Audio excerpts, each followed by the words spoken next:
All right, joining me now, we're going to bring in our panel, foreign policy expert Harley Lippman, along with President of Lopez Liberty, LLC, Claire Lopez. Great to see you both this morning. So want to talk about the president's warning to Iran that if Iran shoots at a ship in the Strait of Hormuz, that the U.S. will bomb and destroy one bridge or power plant. Harley, do you see that happening? Yes, and I think that it would be very effective as long as the president doesn't change his mind and sticks to that. You know, you may find it interesting that Israel has not been attacked, where Iran has attacked a number of their Arab neighbors. Only Israel is the one country left out. And my theory is because Israel has established deterrence, that if you hit Israel once, they're going to hit you back 10 times harder. And that is what the United States needs to establish in Iran. And as long as the United States is consistent and doesn't change its mind, that's how you get the situation resolved. And that's how you get Iran from firing on oil tankers trying to go through the Straits of Hormuz. Claire, what do you think of the strategy? And do you think that Iran will back down now? You know, I agree with Harley, absolutely. Good to be with you. First of all, Tracy, thank you. This warning issued this morning by President Trump certainly will be carried out. And I would make the point, too, that your prior reporter made, and that is that when there are facilities of infrastructure like bridges or like power plants that serve both the civilian and military in Iran, those are legitimate targets of war strikes by the United States. I think it will be effective in terms of degrading the capability of this IRGC regime, whatever's left of it. But as to whether that would cause them to capitulate, no, I don't think so. They are absolutely true believers. I think they will go to the very, last possibility of survival. And we should know, and I think President Trump does now know, that whatever they agree to or sign, they have violated terms of every agreement in the past and will do so in the future, especially because they are obligated under Islamic law to lie to us. Yeah, getting intelligence from Israel, they believe that Iran has moved that nuclear material deep inside Pickaxe Mountain, which really is a quagmire there. Harley, how good is that intelligence, and what fears does this raise?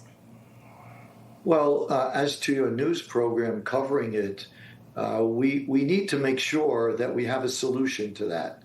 It was a good question that the senator asked. Secretary of War Pete Hegseth gave an answer that I think needs to get more information from him. We need to figure out some way. I'm sure he will figure out a plan to destroy it, because bombing it and being ineffective would probably be one of the worst things we could do. And clearly under his good leadership, the Pentagon has a challenge, but they have to figure it out, because that is where the nuclear material is. I do think the intelligence reports are pretty reliable, and until we hear anything to the contrary, we need to come up with some way, and I'm sure there's got to be a solution to getting rid of it, because after all, this was the primary goal in going to war against Iran. And I want to add one other thing, and I agree with Claire. What's the end game to all this? What's the solution? Because we all agree that they're not going to honor anything that they sign. And what Claire referred to is Islamic law says in fighting the infidel, you're supposed to lie and cheat to get your end goal of destroying the infidel. So obviously agreements don't work. So at the end of the day, and this is a real challenge because the war is unpopular, but this nation, Iran, is obsessed with destroying the United States. We need to explain to the American people why we need to have a regime change.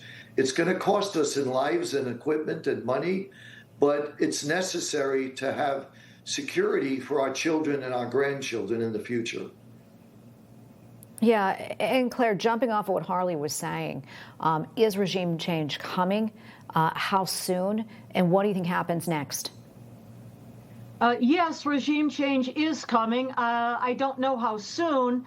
What I would say quickly about Pickaxe Mountain is that even if our deep penetrating bunker buster bombs cannot reach down into those deeply buried tunnels where it's thought highly enriched uranium and centrifuges may be located, there are other ways of disabling that facility. For instance, cutting off its supply of electricity. EMPs can do that. And you don't need bunker busting bombs to deliver that. But as far as regime change, yes, 92 million people in Iran, the majority of them want this regime gone. It has oppressed and killed and murdered them for 47 years. There are many groups on the ground. We talk about boots on the ground, not American boots on the ground, unless you're talking about, you know, very small units of 5 to 7 of Green Beret special forces whose expertise, whose specialty is cross-border insurgency support. But aside from that, inside of Iran already are Kurds, Ahwaz Arabs, Mujahideen Khalq, who have been fighting this regime for 47 years. They are armed, they are trained, they are organized.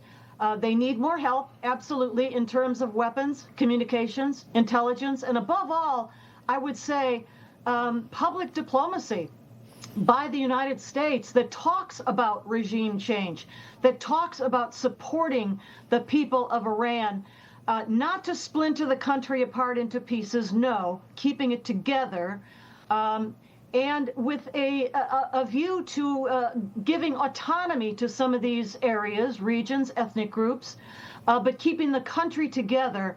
But this regime has to go. And I think President Trump's operations now chipping away at their capabilities and cutting off their financial flow eventually will cause this regime, it will collapse. Yeah, it is just a matter of time. Claire Lopez, Harley Lippman, great to be with you both and get your insights. Thank you. Thank you.